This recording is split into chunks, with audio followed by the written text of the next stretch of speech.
بسم اللہ الرحمن الرحیم۔ السلام علیکم ورحمۃ اللہ وبرکاتہ۔ پاکستان کے 9ویں وزیر اعظم ذوالفقار علی بھٹو پاکستان ہسٹری کے سب سے طاقتور وزیر اعظم تھے۔ ان کا خاندانی پس منظر، ان کے کارنامے، انہوں نے اقتدار کیسے سنبھالا، سیاست سے لے کر پھانسی تک ہر ایک پہلو کے بارے میں آج کی اس ویڈیو میں آپ کو اہم ترین معلومات بتاؤں گی۔ اس سے پہلے ویڈیو سٹارٹ کروں، اگر آپ نے میرے چینل کو سبسکرائب نہیں کیا تو جلدی سے سبسکرائب کرتے ہوئے آل پر کلک کر دیں تاکہ آپ کو ہر آنے والی معلوماتی ویڈیو آپ تک پہنچ سکے۔ آج سے تقریباً 52 سال پہلے سندھ کے پڑھے لکھے گھرانے میں شاہ نواز کے گھر تیسرے بیٹے نے جنم لیا، جو بڑا ہو کر پاکستان کا وزیر اعظم بنا۔ ذوالفقار علی بھٹو کے والد پڑھے لکھے تھے اور سندھ کے بہت بڑے جاگیردار تھے، جسے انگریز نے سر کا خطاب بھی دیا۔ ان کے والد کا نام شاہ نواز اور والدہ کا نام لکھن بائی اور بیٹے کا نام نتھو رام تھا۔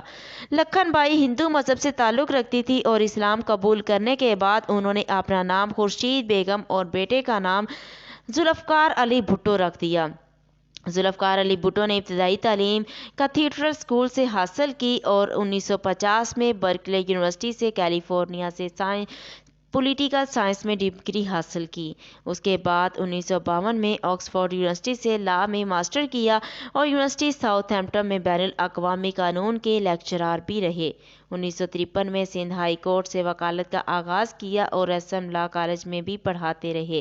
ذوالفقار علی بھٹو ایک نڈر بہادر انسان تھے، جنہوں نے کبھی بھی دشمن کے آگے جھکنا برداشت نہیں کیا۔ اگر ان کی نجی زندگی کے بارے میں بات کی جائے تو ان کی پہلی شادی اپنی کزن شیری امین بیگم سے ہوئی تھی۔ ذوالفقار علی بھٹو کی اپنی کہانی ان کی زبانی سنتے ہیں۔ انہوں نے کہا، میری ماں غریب گھرانے سے اور باپ جاگیردار کا بیٹا تھا۔ میری پہلی شادی اس وقت کر دی گئی جب میں صرف 13 سال کا تھا اور میری بیوی کی عمر 32 سال تھی۔ شادی کے لیے رضامند کرنے کے لیے گھر والوں نے مجھے کرکٹ سامان کے بڑے 2 بیگ دیے تھے۔ جو ہی شادی کی رسم ختم ہوئی تو میں کرکٹ کھیلنے باہر چلا گیا۔ میرے ایک دوست نے بتایا، تم تو خوش نصیب ہو کہ تمہارا بیاہ ہو گیا ہے۔ یہ غلط ہے کہ میں پلے بوائے ہوں۔ ہاں، میں ایک رومانٹک شخص ہوں اور میرا یہ ماننا کہ رومانٹک ہوئے بغیر کوئی اچھا سیاستدان نہیں بن سکتا۔ میں سمجھتا ہوں کہ بندہ زندگی میں سینکڑوں بار محبت کر سکتا ہے۔ میں اخلاقیات پر یقین اور عورتوں کی عزت کرنے والا شخص ہوں۔ میں زیادہ سخت دل نہیں، مگر ایک بار میں نے ایک شخص کو اتنے کوڑے مارے کہ اس کے جسم سے خون نکل آیا کیونکہ اس نے ایک لڑکی سے زیادتی کی تھی۔ فیلڈ مارشل محمد ایوب خان نے حکومت کی باغ ڈور جنرل محمد یحییٰ کے سپرد کر دی تھی، جس نے مزید مارشل لا نافذ کر دیا اور ساتھ ہی اعلان کر دیا کہ 1970 میں عام انتخابات منعقد ہوں گے۔ ملک کے دونوں حصوں میں ان انتخابات کے لیے سرگرمیاں شروع ہو گئیں۔ سندھ میں بڑی قد آور شخصیات نے بھی بھٹو صاحب کی حمایت کا اعلان کر دیا۔ ان تمام عوامل نے انتخابات کے لیے در پردہ پارٹی کی پوزیشن بہت مضبوط کر دی۔ جب انتخابات منعقد ہوئے تو پیپلز پارٹی قومی اسمبلی میں مغربی پاکستان کی 156 نشستوں میں سے 86 نشستیں حاصل کر کے اس حصے کی اکثریتی پارٹی بن گئی۔ اسی طرح چاروں صوبوں میں سے پنجاب اور سندھ میں بھی بھاری اکثریت حاصل کر لی۔ اس طرح مغربی پاکستان کی قومی اسمبلی اور صوبوں میں اکثریت حاصل ہونے کے ساتھ ذوالفقار علی بھٹو نے اپنے ذاتی تعلقات جنرل یحییٰ صدر مملکت کے ساتھ نہایت خوشگوار رکھے۔ شیخ مجیب الرحمان کے ساتھ ان کے سیاسی معاملات طے نہ ہو سکے اور 17 دسمبر 1971 کو مشرقی پاکستان بنگلہ دیش میں تبدیل ہو گیا اور ادھر جنرل یحییٰ نے اپنا اقتدار نہایت آرام اور خوشگوار ماحول میں مسٹر ذوالفقار علی بھٹو کے حوالے کر دیا، جس نے اقتدار سنبھالتے ہی چیف مارشل لا، ایڈمنسٹریٹر اور صدر کے اختیارات سنبھال لیے۔ 20 اپریل 1972 کو بھٹو صاحب نے ملک میں مارشل لا ختم کر دیا، جس کے بعد عبوری آئین نافذ کر دیا گیا۔ 15 اگست 1973 سے ملک میں پارلیمانی نظام نافذ کر دیا گیا اور اسی کے تحت ذوالفقار علی بھٹو نے وزیر اعظم کا عہدہ سنبھال لیا اور 4 جولائی 1977 تک برسر اقتدار رہے۔ کابینہ کی تشکیل۔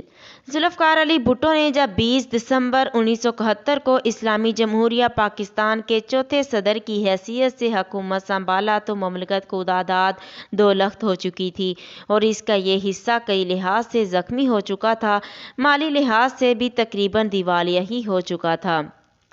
بھٹو صاحب نے اپنے اور اپنے رفقا کے تدبر سے اس میں فوری طور پر تبدیلیاں لانا شروع کر دیں اور ملک کی ترقی کے لیے کئی ایک اقدامات اور اصلاحات کو بروئے کار لانے کے لیے فوری طور پر مسٹر نور الامین کو نائب صدر کا عہدہ سنبھالنے کو کہا۔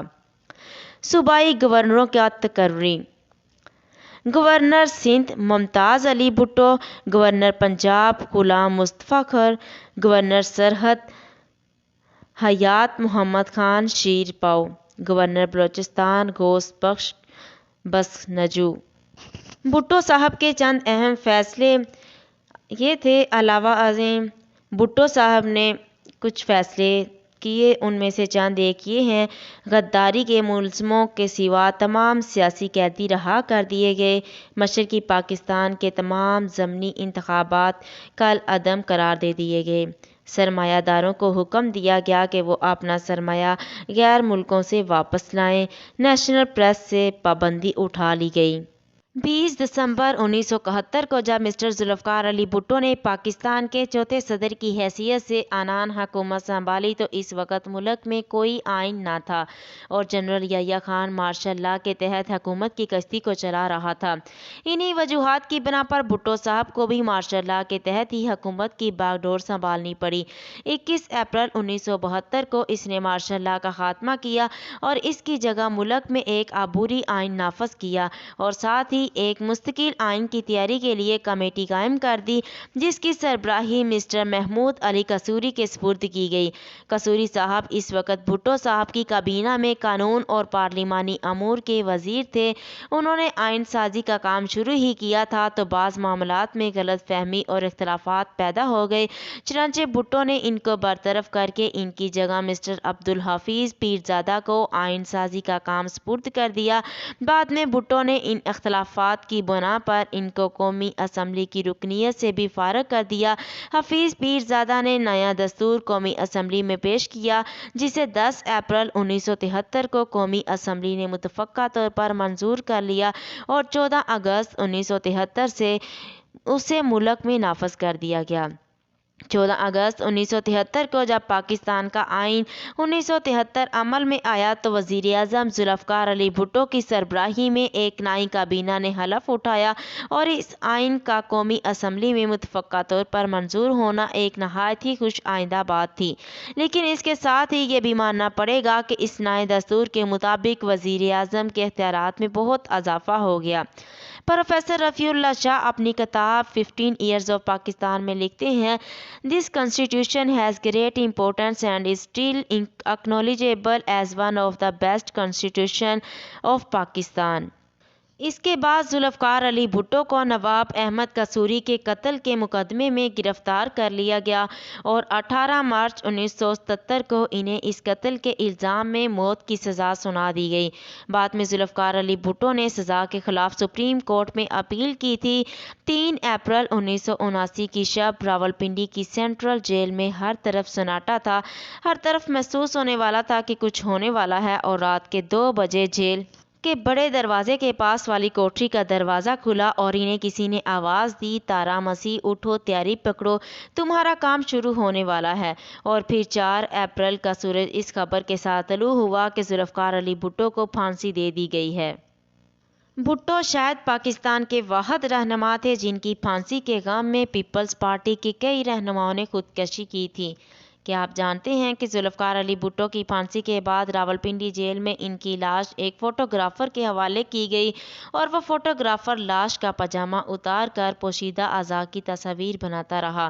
جیل کے سیکیورٹی انچارج کرنل رفیع الدین نے بھٹو کے آخری 323 دن میں لکھتے ہیں: یہ فوٹو اس لیے بنائی گئی تھی تاکہ معلوم ہو سکے ان کے ختنے ہوئے تھے یا نہیں۔